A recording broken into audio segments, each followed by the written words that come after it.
Donc, je m'appelle Nicole Malaise, je suis psychologue, psychothérapeute et je travaille au service d'algologie du CHU de Liège en Belgique. Et mon travail consiste à accompagner les patients douloureux chroniques et à leur proposer des approches thérapeutiques qui leur permettent soit de mieux gérer leur douleur, soit d'améliorer leur qualité de vie globale.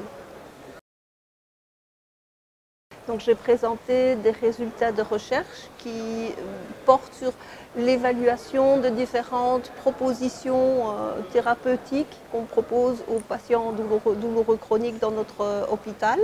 Donc ça peut être la psychoéducation, c'est-à-dire mieux comprendre comment fonctionnent les douleurs chroniques, les inscrire dans un contexte plus global, plurifactoriel.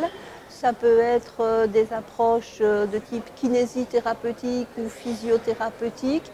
Et surtout, ce qu'on a développé dans notre service, c'est l'apprentissage de l'autobienveillance et de l'auto-hypnose en groupe.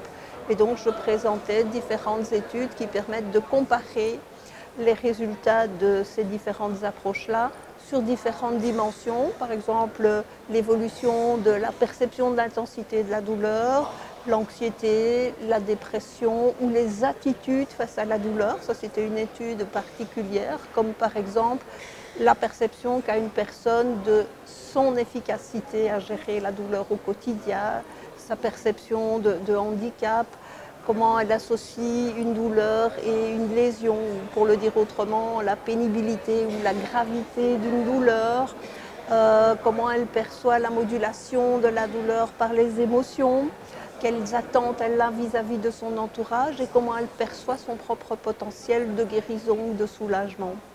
Voilà, donc c'était ce type de recherche-là.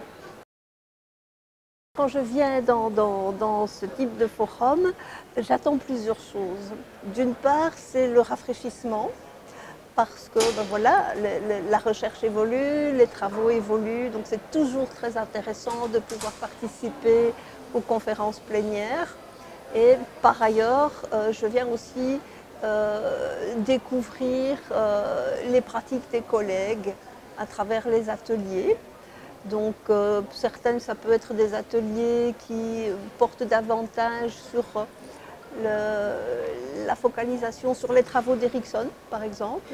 C'est très important d'avoir des lectures différentes d'Erikson ou de découvrir le travail d'autres collègues dans des domaines connexes aux miens. Par exemple des travaux sur l'anxiété, sur la focalisation sensorielle, plein de choses.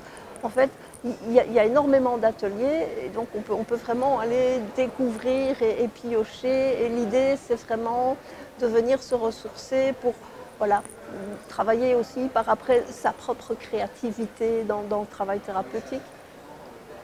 Ok, très bien. Je vous remercie. Ben, moi aussi.